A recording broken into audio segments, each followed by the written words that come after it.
Good morning friends. आज हम यहाँ रघुवंश महाकाव्य से संबंधित प्रश्नों को हल करने की कोशिश करेंगे और क्रमशः रघुवंश महाकाव्य में जो भी प्रश्न बनते हैं रघुवंश महाकाव्य से, उन सभी प्रश्नों को इस वीडियो के माध्यम से देखेंगे।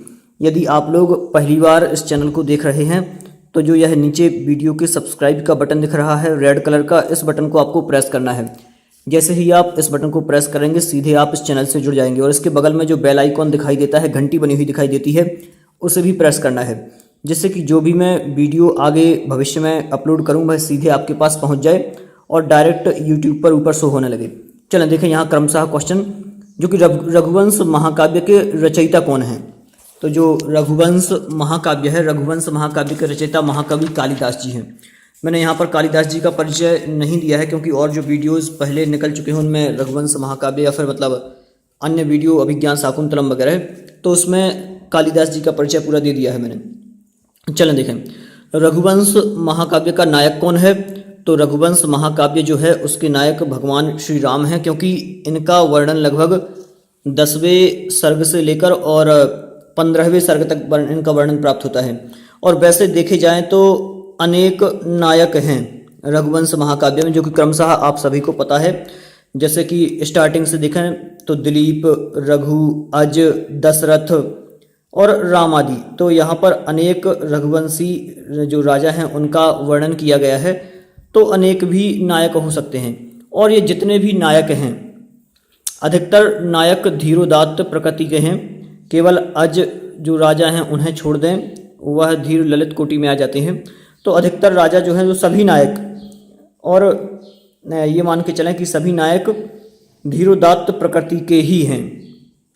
इस प्रकार से आगे देखें यह कौन सी काव्य विधा है।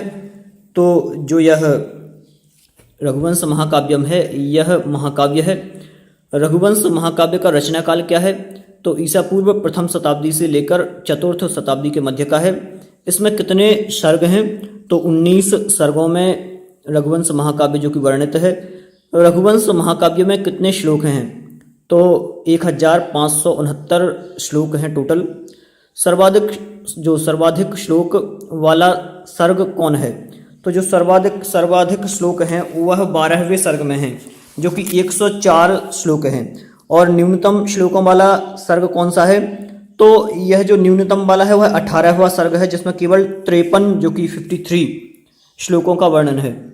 और क्रमशः पहले सर्ग से लेकर यदि लास्ट तक देखें तो 95, 75, 70, 88, 76, 86 इस प्रकार से प्रत्येक जो कि सर्ग में वर्णन है। और इसके बाद जो 15वां सर्ग है राम और सीता का स्वर्गारोहण, श्री राम का स्वर्गारोहण। तो जो श्री राम स्वर्गारोहण नाम से 15वां सर्ग है उसमें 103 हैं। और इसके बाद जो सबसे बड़ा है तो वो तो रावण वध नाम से है, 12वां सर्ग जो है उसमें 104 श्लोक हैं। तो टोटल श्लोक कितने हैं 1569 और सर्ग कितने हैं 19 सर्ग हैं। यह आपको बहुत ध्यान रखना है क्योंकि ये पूछा जाता है। चलें आगे देखें रघुवंश महाकाव्य में कितने शब्दों की जगह कितने छंदों का प्रयोग किया गया है। तो देखें ध्यान से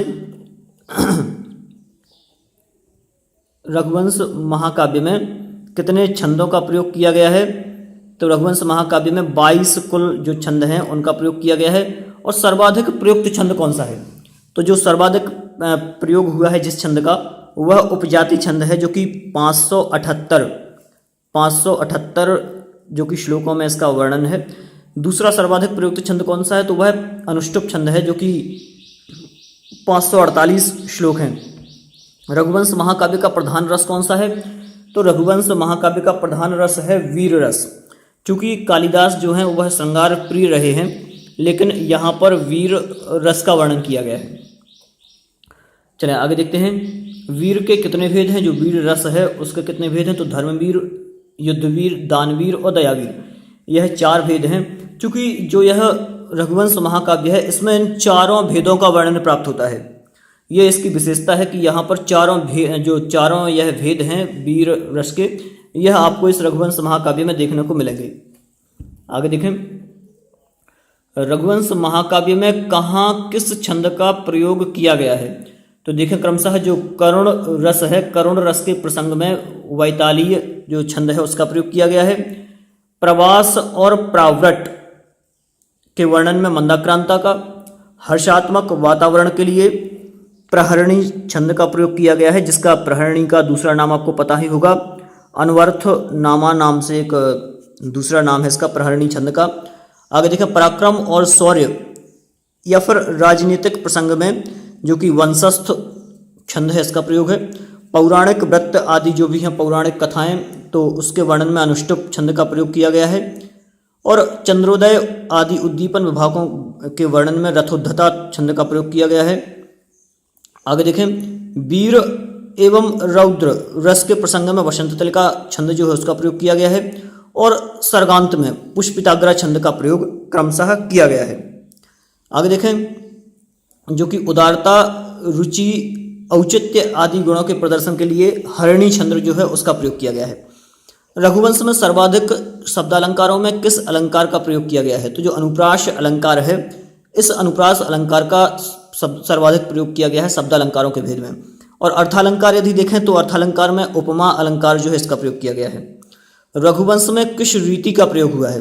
तो जो रघुवंश महाकाव्य है उसमें वैदर्भी रीति का प्रयोग हुआ है, क्योंकि कालिदास की यही रीति है। रघुवंश के कथानक का मूल स्रोत क्या है? तो जो रघुवंश का कथानक है इसका मुख्य स्रोत तो रामायण ही है, वाल्मीकि रामायण है। लेकिन यदि देखा जाए तो पौराणिक जो कथाएं हैं उसके अनुसार पद्म पुराण है, वायु पुराण है, विष्णु पुराण है, तो इनमें भी यह वर्णन जो है वह प्राप्त होता है। और एक बात और है, जो रघुवंश महाकाव्य है तो इसमें जो रघुवंशियों की वंशावली है ये वाल्मीकि रामायण से थोड़ी सी भिन्न है। जो रघुवंशियों की यहाँ वंशावली दी हुई है, जैसे कि दिलीप, रघु, अज, दशरथ, राम, कुश, अतिथि, देवनीक, इस प्रकार से जो अलग अलग अहिगुण, पारियाण और अंतिम जो अग्निवर्ण है, तो यह जो क्रम है उसमें अलग दिया हुआ है और इसमें थोड़ा सा भिन्न रहा है। आगे देखें रघुवंश की रीति हो गई, ये भी हो गया रघुवंश। हाँ, अगला प्रश्न ये है 18वां, रघुवंश में प्रथम और अंतिम राजा कौन थे? तो प्रथम तो दिलीप और अंतिम अग्निवर्ण। और ये जो क्वेश्चन है यह रघुवंश के हिसाब से आपको इसका उत्तर देना है। तो रघुवंश में तो दिलीप को प्रथम माना है और अग्निवर्ण को लास्ट माना है, इस प्रकार से। आगे देखें रघुवंश महाकाव्य में 19 सर्गों का जो वर्ण विषय है वह क्या है? तो ये भी पूछ लिया जाता है हमेशा। तो जो प्रथम 2 अध्याय हैं इनमें तो राजा दिलीप का वर्णन है, पूरा कंप्लीट राजा दिलीप की जो नंदिनी गाय की सेवा आदि का वर्णन है क्रमशः, तो ये वर्णन है। और जो तीसरा चौथा और 5वें का आधा भाग, तो इसमें रघु का वर्णन है। और जो 5वें का बचा हुआ भाग है उसमें, और 6, 7 और 8 इन सर्गों में अज का वर्णन है, जो राजा अज हैं उनका वर्णन है। और 9वां सर्ग है उसमें दशरथ का वर्णन है, राजा दशरथ का वर्णन है। और 10 से 15 तो मैंने बता ही दिया है कि राजा रामचंद्र जी का वर्णन जो है सबसे अधिक 10 से 15वें सर्ग तक है। और 16वें सर्ग में कुश का वर्णन है। 17वें सर्ग में जो कुश के पुत्र अतिथि थे उनका वर्णन है, कुश के पुत्र का नाम अतिथि, उनका वर्णन। 18वें सर्ग में निषद, नल और नभ आदि जो 21 राजा हुए हैं उनका वर्णन है। और जो अंतिम 19वां सर्ग में अति विलासता में जो लीन रहता था अग्निवर्ण नाम के राजा थे, तो उनका वर्णन है। रघुवंश महाकाव्य का मंगलाचरण है कैसा है? तो यह नमस्कारात्मक मंगलाचरण है। और इस मंगलाचरण में पार्वती और शिव की जो कि वंदना की गई है, नमस्कार किया गया है। तो ग्रंथ के आरंभ में कवि ने मंगलाचरण के माध्यम से शब्दार्थ रूप शिव और पार्वती की वंदना की है। वाक और अर्थ के प्रतीक स्वयं पार्वती एवं शंकर हैं, क्योंकि वह जगत के माता पिता हैं। और जो वा शब्द है, वा शब्द अमृत का द्योतक है, वा शब्द अमृत का द्योतक है। आगे देखें मंगलाचरण में किस छंद का प्रयोग किया गया है? तो जो रघुवंश महाकाव्य का मंगलाचरण है उसमें अनुष्टुप छंद का प्रयोग किया गया है। यहाँ देखें रघुवंश महाकाव्यम की जो कुछ प्रमुख सूक्तियाँ हैं, तो प्रमुख सूक्तियों को देखेंगे, जो कि ये भी बहुत इंपॉर्टेंट है, हमेशा पूछी जाती हैं। और अधिकतर ये पूछा जाता है कि ये सूक्ति किस महाकाव्य से ली गई है। सूक्ति दी रहती है, सूक्ति का अर्थ बहुत कम पूछते हैं, लेकिन ये इतना बस दे देते हैं कि मतलब ये जो सूक्ति है ये किस महाकाव्य से हो। 3-4 जो सूक्तियाँ हैं वो लिख देते हैं। देखें क्रमशः तेजसाम हीनवयः समीक्षते, मतलब तेजसाम तपस्वियों की, वयः मतलब अवस्था, आयु नहीं देखी जाती, समीक्षते तो जो तपस्वी हैं उनकी आयु नहीं देखनी चाहिए या फिर आयु नहीं देखी जाती। इसी प्रकार से क्रमशः एक एक जो कि देखते जाएं। स्वावीर्य गुप्ता ही मनः प्रसूति, जो दूसरा है, दूसरी सूक्ति, स्वावीर्य गुप्ता ही मनः प्रसूति, मतलब मनु के वंश में उत्पन्न राजा लोग अपने ही पराक्रम से अपनी आत्मरक्षा कर लेते हैं। उन्हें किसी दूसरे के मतलब उसकी आवश्यकता नहीं पड़ती सहयोग की, वह खुद ही इतने सक्षम होते हैं। आगे देखें, सहस्र गुण मुत्सृष्टु मादत्ते ही रसम कवि। इस प्रकार से बहुत सारी जो हैं वह मैंने यहाँ पर लिख रखी हैं जो कि सूक्तियाँ। तो यहाँ टोटल 10 दी हैं, लेकिन ऐसे अगर टोटल मिलाएं तो 25-50 सूक्तियाँ जो कि हैं बहुत ज़्यादा प्रमुख हैं, और यहाँ ये 10 जो हैं यह पूछी जाती हैं परीक्षाओं में। तो देखें इस सूक्ति का अर्थ क्या है, सहस्र गुण। देखें जो सूर्य है वह सूर्य सहस्र गुना या फिर 1000 गुना बरसाने के लिए ही जल लेता है। मतलब जो सूरज होता है वह जितना यहाँ से वाष्प के रूप में जल लेता है वह उतना उससे ज़्यादा ही वर्षाता है, ये कहा है। रत्नम समागच्छन्तु कांचनेन, क्रमशः एक एक सूक्ति देखें। रत्नम समागच्छन्तु कांचनेन, मतलब यहाँ पर इंदुमती के स्वयंवर से संबंधित है, जो कि यह सूक्ति है, यह 6वें सर्ग की है और 79वां श्लोक है उसकी है। तो द्वारपालिका सुनंदा जो है वह कहती है कि इंदुमती से अज को वर्ण करने के लिए रत्न की शोभा उसके अनुरूप स्वर्ण से ही होती है और दूसरे से नहीं। ये कह रही है, कौन कह रही है, जो द्वारपालिका सुनंदा है उसका कथन है ये।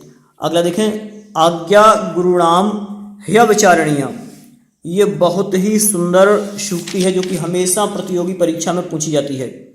आज्ञा गुरुणाम ह्यविचारणीय, मतलब जो गुरुजन है उनकी आज्ञा विचारणीय नहीं होती। जो गुरु ने एक बार कह दिया सो कह दिया, उनकी आज्ञा का पालन करना ही है। इस प्रकार से बहुत ही सुंदर सूक्तियाँ हैं। आगे देखें, वसुमत्या ही नृपाः कलत्रिणः, वसुमत्या ही नृपाः कलत्रिणः, मतलब यहाँ महर्षि वशिष्ठ का शिष्य उनके चरणों को उनके वचनों को कहता है कि राजाओं की सच्ची सहधर्मिणी तो क्या है, पृथ्वी ही है। जो वसुमती मतलब पृथ्वी जो है वह ही सहधर्मिणी है किसकी, राजाओं की। इस प्रकार से और अगला जो है सुतेर्वार्थम स्मृति रन्म गच्छति, ये तो वहाँ जो दूसरा आपने सर्ग पढ़ा होगा, दूसरे सर्ग की है सूक्ति, जिसमें वो स्मृति श्रुति वेद आदि नंदिनी गाय के पीछे पीछे चल रहे हों। इस प्रकार से जो नंदिनी गाय है वह चल रही है। तो यहाँ आप सूक्तियों को आगे अपन नहीं देखें, क्रमशः आप एक बार सूक्तियाँ देख लें। गृहिणा सचिवः सखीमिथः सखीमिथः, इस प्रकार से पूरी सूक्तियाँ आप लोग देख लें जो कि यहाँ मैंने दी हैं। चलें आगे अगला जो प्रश्न है वो देखते हैं। रघुवंश महाकाव्य की कितनी टीकाएं प्राप्त होती हैं? तो लगभग रघुवंश महाकाव्यम पर 40 टीकाएं प्राप्त होती हैं।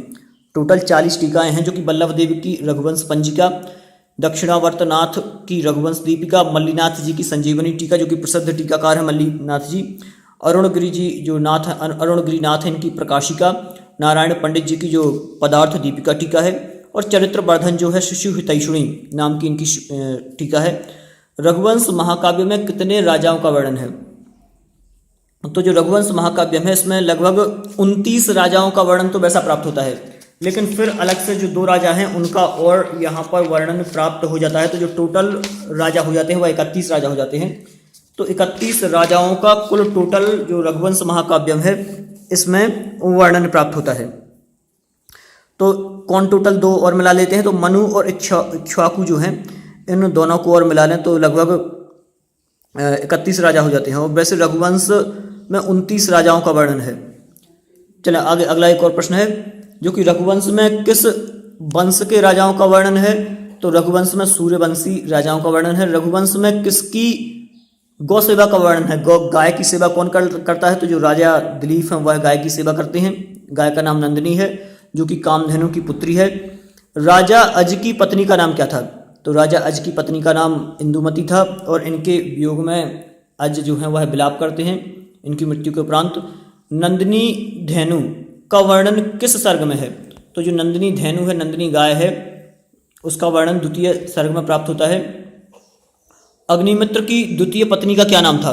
तो अग्निमित्र की जो द्वितीय पत्नी थी वह इरावती थी। किस पर चलाए गए अस्त्र व्यर्थ होंगे, यह वर्णन जो है यह दूसरे मयूख का मतलब उसका है सर्ग का, तो उसमें जो सिंह है उस पर चलाए गए सारे अस्त्र जो हैं वह व्यर्थ हो जाते हैं, किसी भी अस्त्र का असर नहीं होता है। संध्या से किसकी तुलना की गई है, संध्या से धेनु की तुलना की गई है। सीता परित्याग का वर्णन किस सर्ग में है, तो जो सीता परित्याग का वर्णन है वह 14वें सर्ग में है। जब भी मैं एक अलग से वीडियो बनाऊंगा रघुवंश महाकाव्य के प्रथम सर्ग का या द्वितीय सर्ग का, तो उसमें फिर द्वितीय सर्ग या प्रथम सर्ग से रिलेटेड अपन क्वेश्चंस देखेंगे। अभी यहाँ पर सामान्य क्वेश्चन है।